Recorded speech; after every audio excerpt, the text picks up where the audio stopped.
This podcast is brought to you by Infinite Resources, a local staffing agency connecting diverse job candidates in central Iowa companies.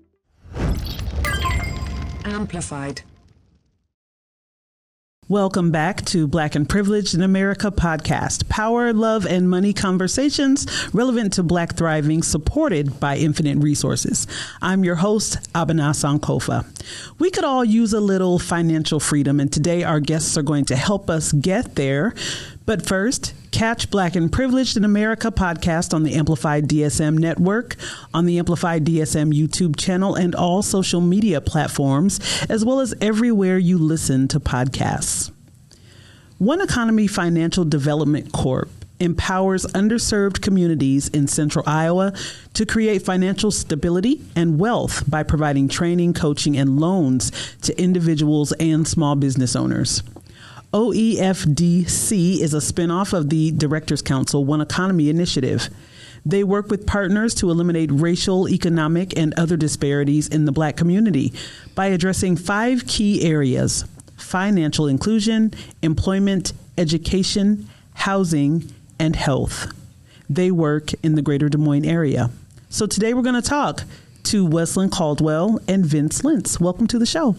Thank you. Thanks for having us. I'm so glad y'all are here because I think money is a big issue. No, I don't think I know, right?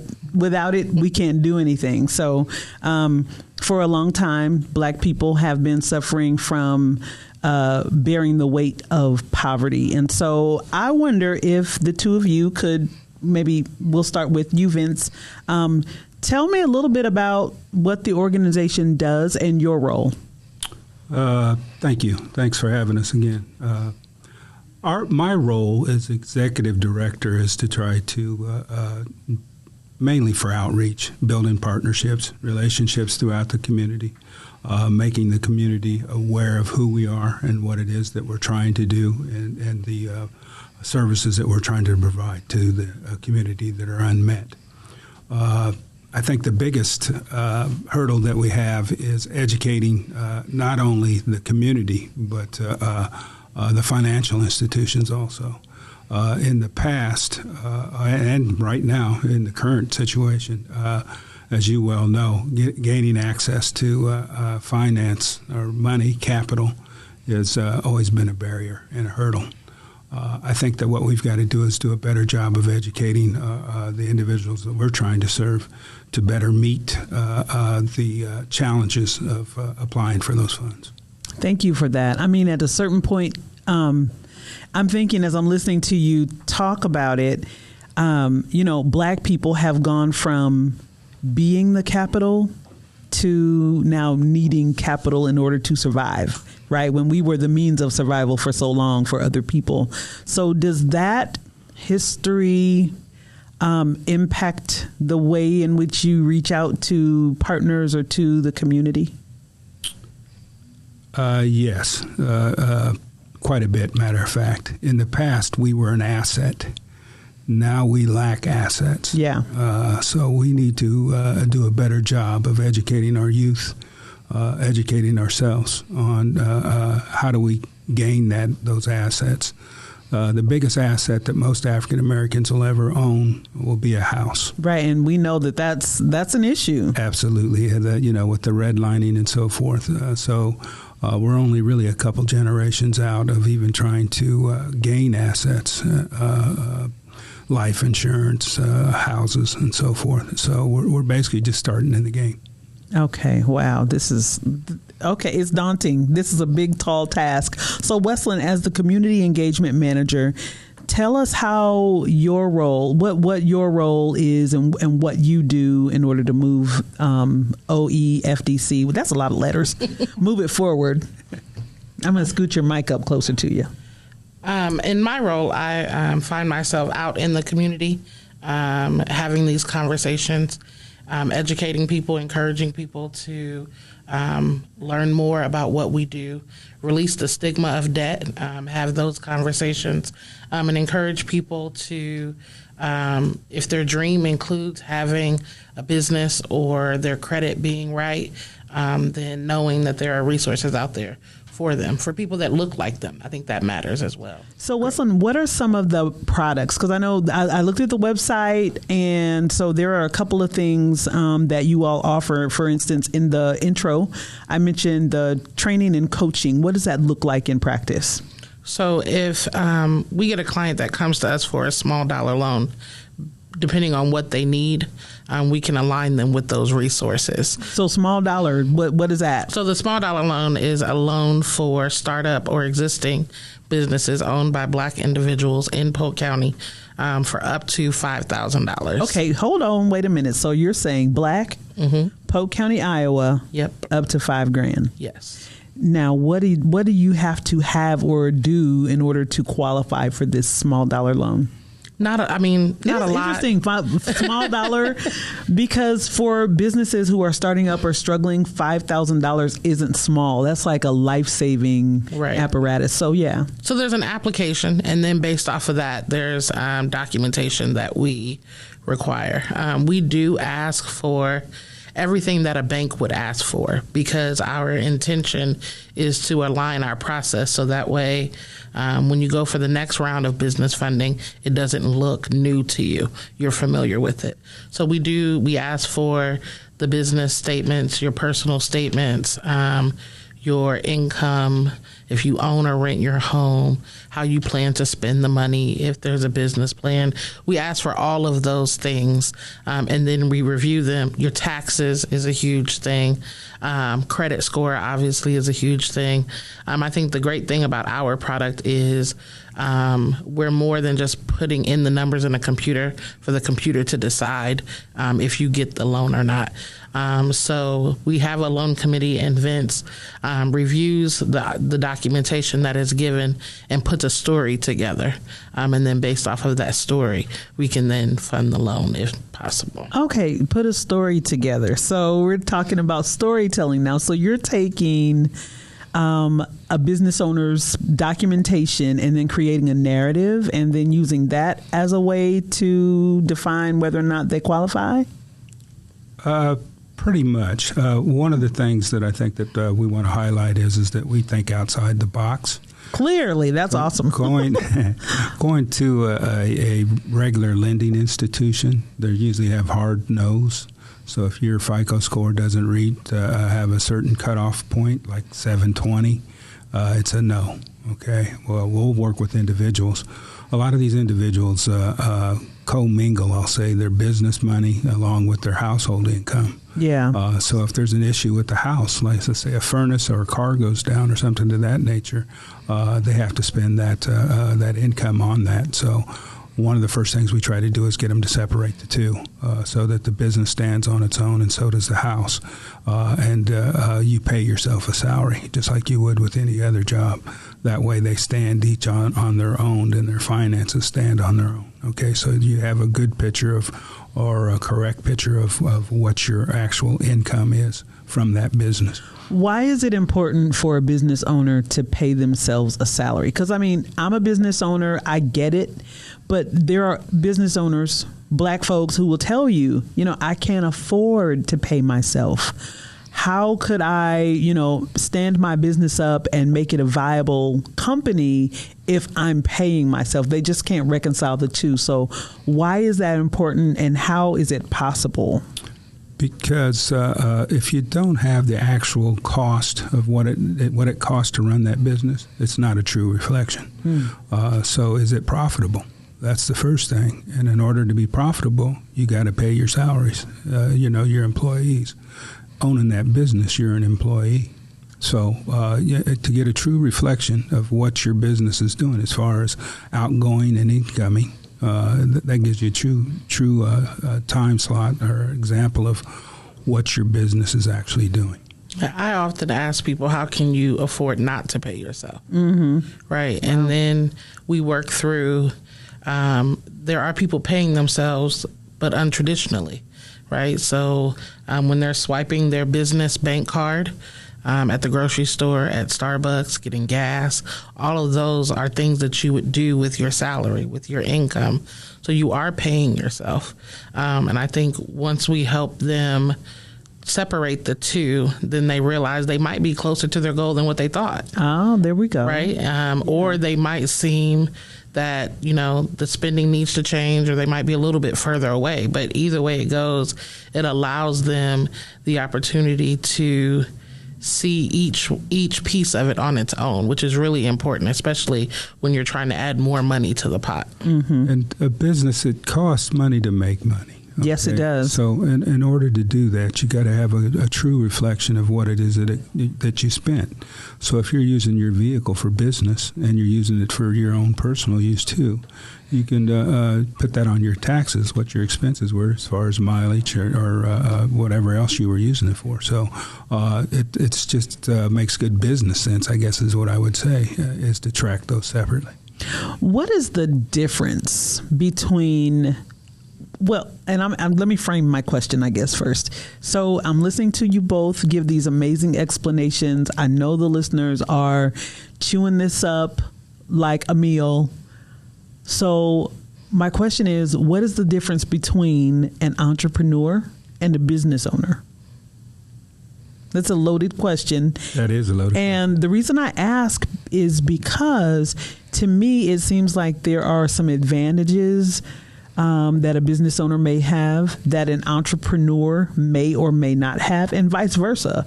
So I wonder if you've come across that question in your work, or if there's even a recognizable difference between the two. I guess my first question to you is define what you're considering an entrepreneur and what you define as a business. Sure. Okay. So an entrepreneur is a person who starts a business or businesses. It could be a serial entrepreneur who might start a travel agency here, maybe a jewelry making company there or whatnot. And it's a business.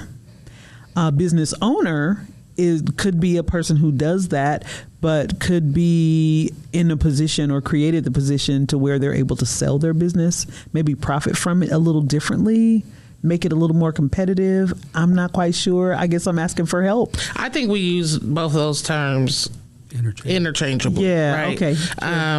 I think that there might be some people out there based off of where they were versus where they are now, right? They might tell you, I started out as an entrepreneur with a thought, a dream, and now I have a brick and mortar and I've got 2 locations. You know what I'm saying? So I could see where it could evolve. Sure. But I think culturally we use the two interchangeably.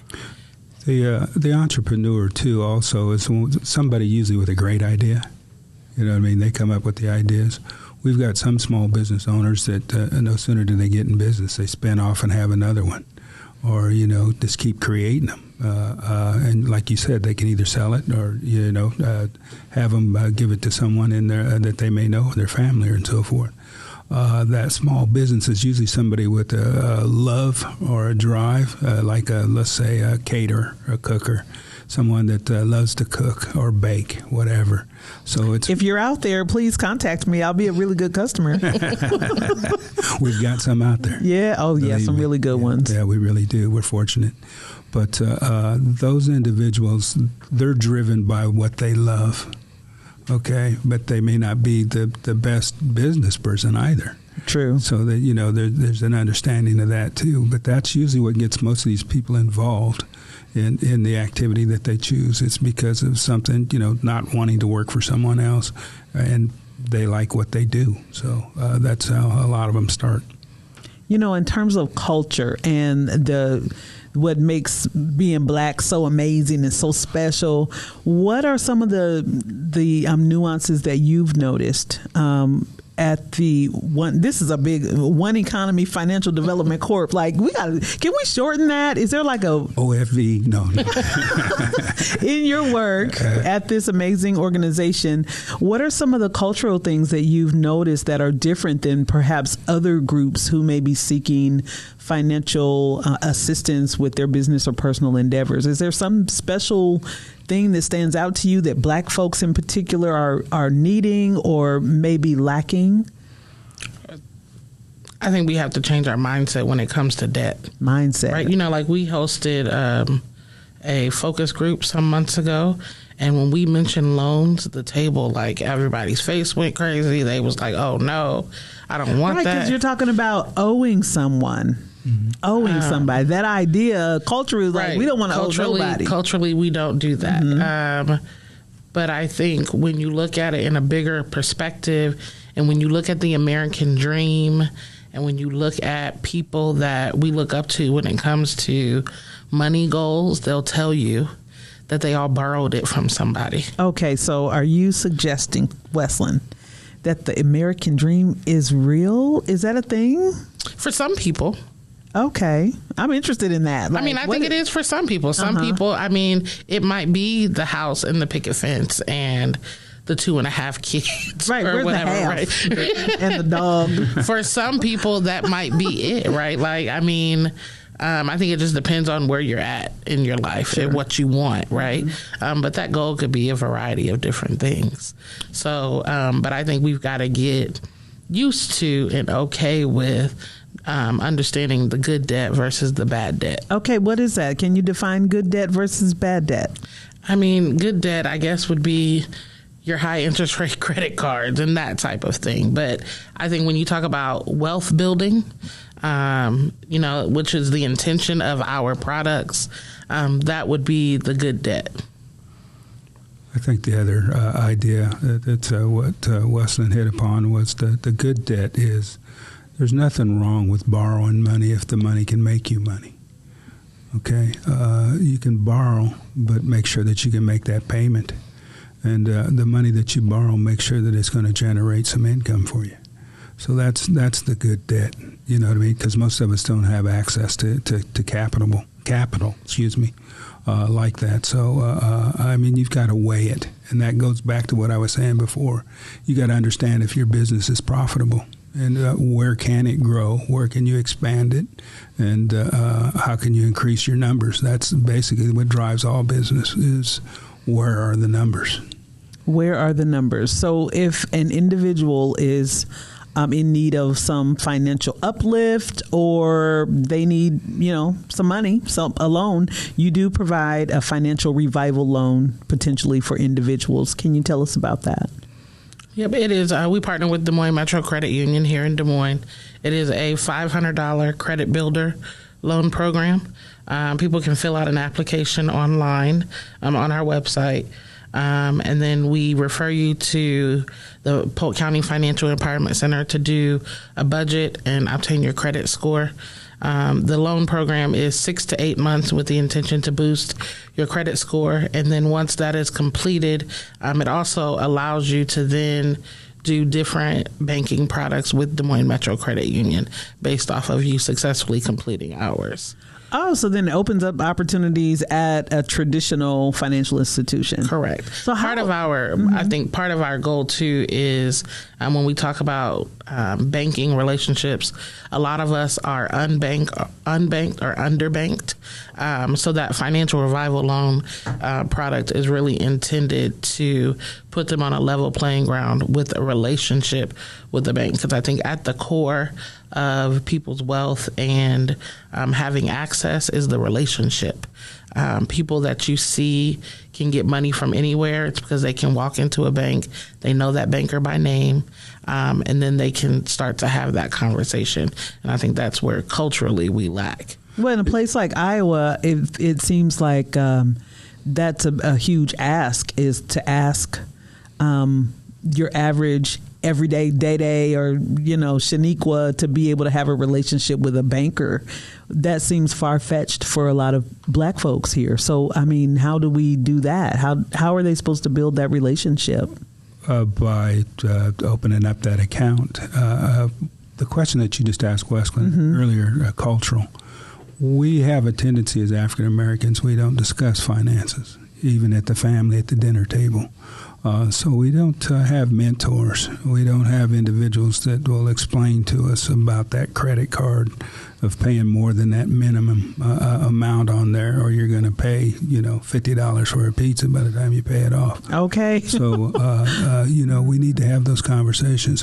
One thing that we've also learned is the more that we build on those relationships with those individuals when they first walk in the room and we meet them, as that relationship, as we meet with them and discuss and collect more information from them, the more that their guard comes down and they're more forthgiving on information that we actually need to try to assist them and help them. So you all build that rapport with your clients. I think that's amazing. That's because we do tell them we're going to ask for everything that the white man gonna ask you for, right? And so that way they're not. I think they come to us, they see that we look like them and we're a nonprofit, and they be like, "Oh, this is gonna be easy." And I mean, we want the process to be easy, but there's still some things and that we have to attest to and verify when we go through the process. So we do ask for it. So that way, again, like I said, our goal is that as you grow your business, when you're ready and you need that next round of funding, you can walk into the Chase Bank and you can walk into whatever credit union, and when you're not embarrassed or overwhelmed by what they're asking of you. You're already somewhat familiar.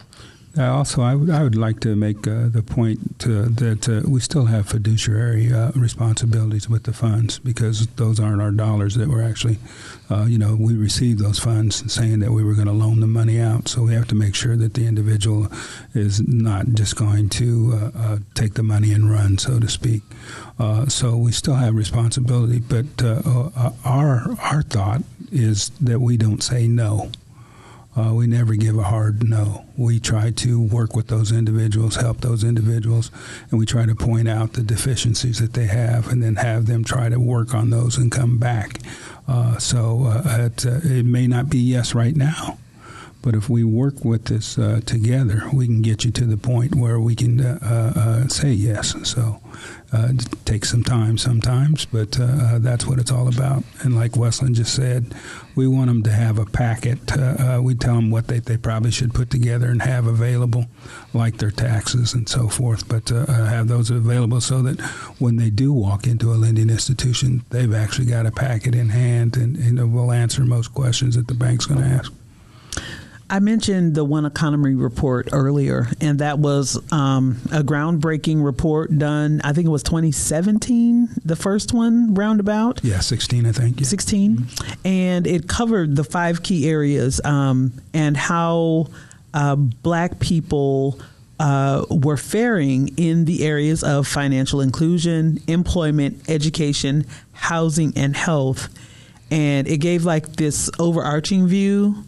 And then it kind of went granular into Polk County and Des Moines. So how much of an influence is that report? And then I know it was updated, I think around 2020, or I don't know, don't get my dates wrong, but they're updating it now. They're updating it now. Okay. That's great. I can't wait for the new data to come out. But how much of an influence is that work on what you are currently doing? Because I know this is a spinoff of the Directors Council who advanced that report. I think that is the reason that we do the work, because of those numbers. Those numbers showed that we needed the extra to get where everybody wants to be. And so that report proved and put on paper what we already knew, and just put some validity to what everybody's been feeling in Polk County. So that report is probably the number one reason why we do the work that we do. That report highlighted the disparity in all those areas. So that gave us a goal to try to move that needle. In that report, it said that a black person going in for a loan was 2.5 times greater to be denied a loan than the white person going in to get that's that. stark to me. Yeah. And like she was saying, unbanked, 26% of the African Americans in Polk County are unbanked, no checking, no savings. 36% are underbanked. They may have a savings account but don't utilize those services. So it's about that education, basically, and trying to put it in front of them so that they can access it. One of the other things that I wanted to mention along those same lines is that Revival loan has also been beneficial to prevent people from going to the payday loan, so to speak. Yeah, those are predators. Yes, yes. It's exorbitant interest rates. But it's instant gratification because I can walk in the door and come out with $500 in my hand, relatively quick without having to go through a lot of hoops. So that's what that $500 Revival loan is also. We're trying to prevent those numbers from growing in those predatory. I read a report the other day from the source is Smart Asset. It had a map of the United States. I saw that. You saw that? And it gives the income a family needs to live comfortably in whichever given state. So in the state of Iowa, according to Smart Asset, a family which would consist of two income earning adults and 2 children would need $211,000 annually to live comfortably in Iowa. I know that black people in Iowa on average are not earning $211,000 a year. Average, right? At all. I can name maybe 3 that might be, but I ain't going to do it because they won't want to come on the show and then I have to do it. No. But I mean, how do we, I think the small dollar loan is great for business owners. I think the opportunity for a financial revival loan is amazing for individuals, especially when you're in a pickle right there. Mm-hmm. How do we contend with in the face of continued disparity? If it takes $211,000 to live comfortably a year, and the majority of black people in Iowa are not near that, how do you continue pressing forward in the face of these massive disparities? Is there going to be another product that'll be a little larger that'll address home ownership potentially? Like, what do you have going on? Well, that's a whole nother area, but there are things being done in the housing arena with the SET group that's working on that. There's been more down payment money assistance. They're working on rents because large number of the individuals are paying over 30% of their income just for rent. One of the other issues is a lot of the households that we're talking about don't have 2 adults in the household. So that even takes it down a little, even the income even down lower. So, there's a lot of areas that there aren't any easy answers to all of those because this has happened over a great deal of time and a lot of the rules and so forth in place weren't there for these individuals or the black Americans that we live in right now, the time that we live in right now. Why don't black folks know the rules? There's rules to the game. I know there are. To the money game, to the financial inclusion game. Why do black people seem to not know the rules? Why are we locked out of that? No, I was just telling somebody the other day because we miss out because we're looking for it to specifically say for black people. And it shouldn't it say for black people? But I mean, come on. Des Moines, there are tons of things happening in Des Moines. It should say that for black folks. That we all have access to. But because it doesn't say minority or for, black people, I think we've just been conditioned that we can only have what they say we can have. Or we can only have what they're going to give us. When in truth, we can have everything that they have if we look where they look. Right? We have these conversations all the time when it comes to, black businesses saying, I can't find capital for my business. But where are you looking? Right. And not to say, I'm not saying that there's a whole lot out there. I'm not saying that. This is part of the rules, I think, the rules that they don't know, that we don't know. But I think if they were to look at it from a perspective of a business owner, not just a black business owner, they would find that there are resources that are available to them. And so that's part of the work that we do too, right? Is bringing those resources to the people that need it most.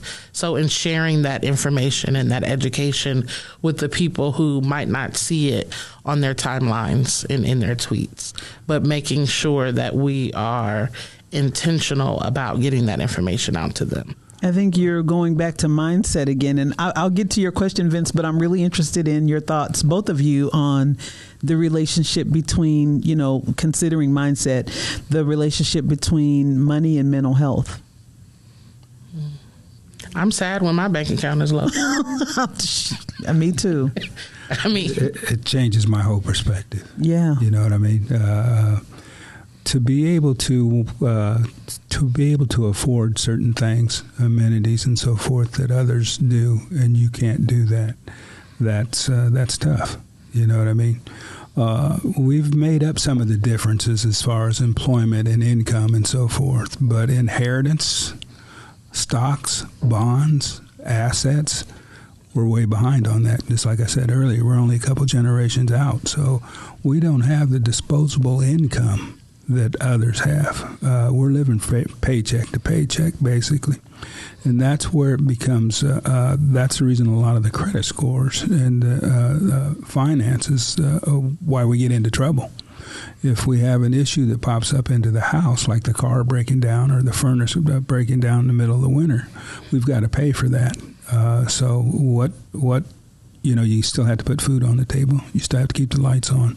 So there's certain things that you just don't make that payment because you're trying to survive. True story.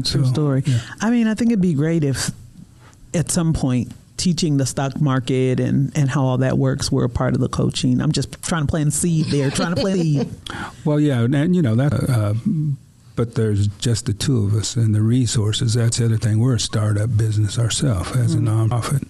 So until we get the message out and educate the individual funders and so forth out there that this is a vital part of the community and the benefit and the spinoff from what it is that we're doing, they'll eventually see money coming back into the community. There'll be more business, so it'll help the economy if you can start generating income within our neighborhood. Sure thing. And how long have y'all been at this? I've been 2 years. 2 years. 2 years doing the One Economy Financial Development Corps. And why are you doing it?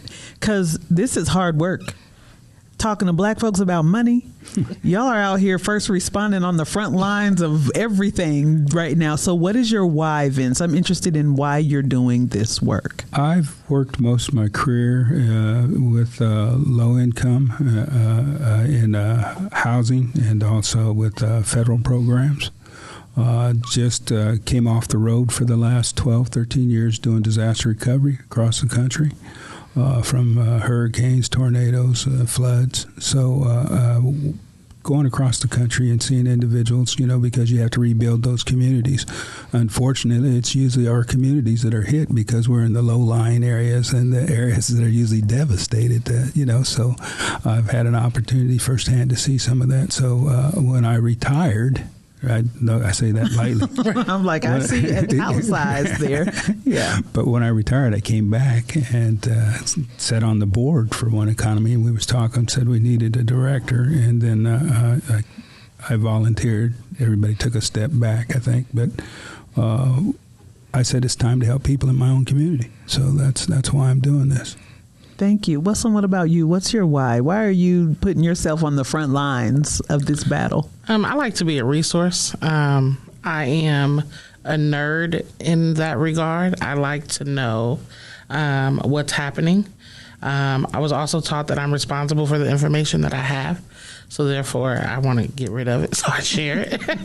But yeah, I think that we all deserve to know. And I have a lot of business owner friends, a lot of entrepreneur friends, and I get irritated with the I don't know mindset of it. Because in my mind, when people say I don't know, that kind of means you haven't taken the time to find out. And so anytime that I can be the answer or provide an answer and a resource, does my heart well. So Terry Caldwell Johnson passed away on Easter Day this year. She was a force, probably the force behind the One Economy report that you all's work spun from. So can you tell us what she meant to the Directors Council, what she meant to Black people in Polk County, and perhaps how her legacy is influencing the work of the One Economy Financial Development Corps? She was basically the picture of those organizations. You know, she was the one that represented all of us. She was the voice of the organizations. So in raising funds, awareness, bringing the community together, she was the glue to all of that. She sat on our board, and she will truly be missed. And I don't know if that's a void that I don't say that if we can ever fill, but it'll be a void that it's going to be hard to fill. We'll move, but it gives us dedication and drive to continue on and to keep pushing.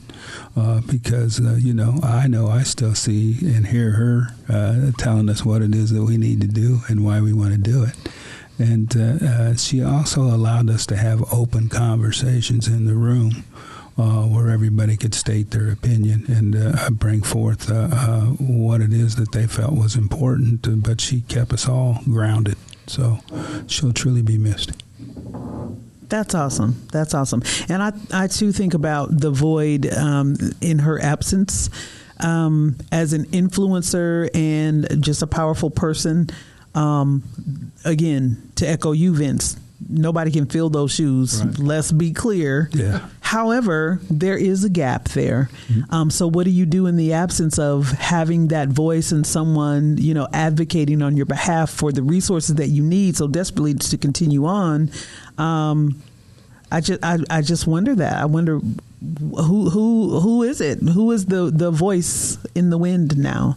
Or who will it be? And perhaps it can't be answered yet. I don't know.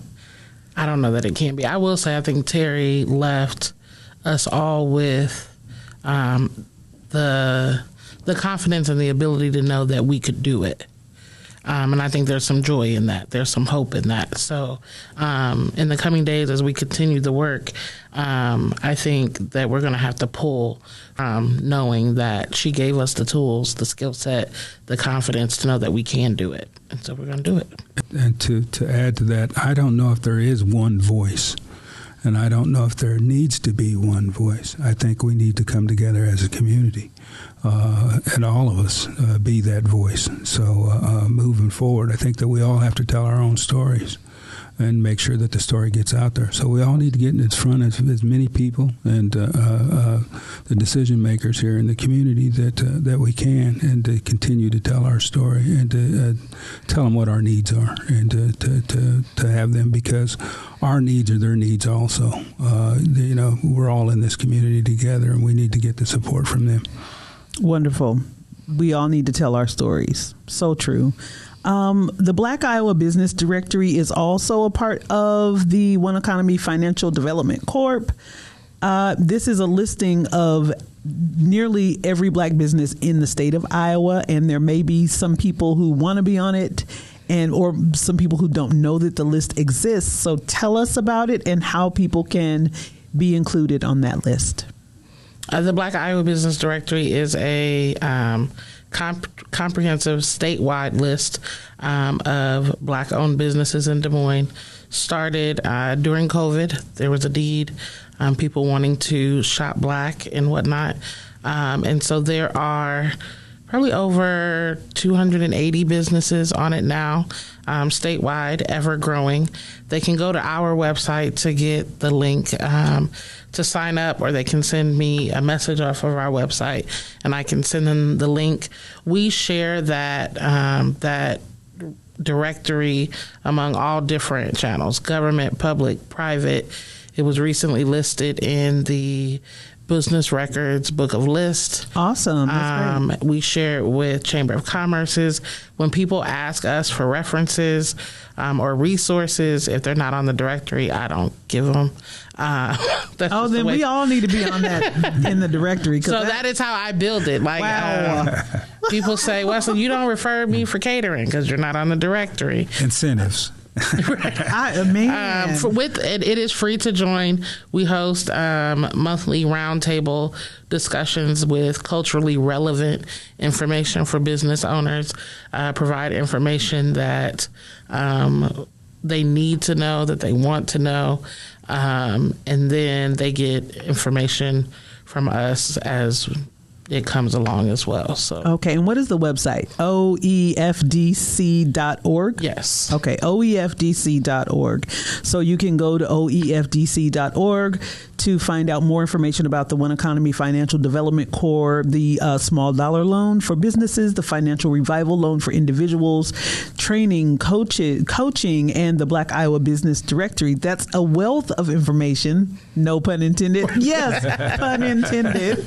A wealth of information in one spot, oefdc.org. So I'm really grateful that you both were here sharing and really educating us and being visible, because I think half of the battle is letting people know that the One Economy Financial Development Corps is here and ready. Correct. So thank you so much for being here.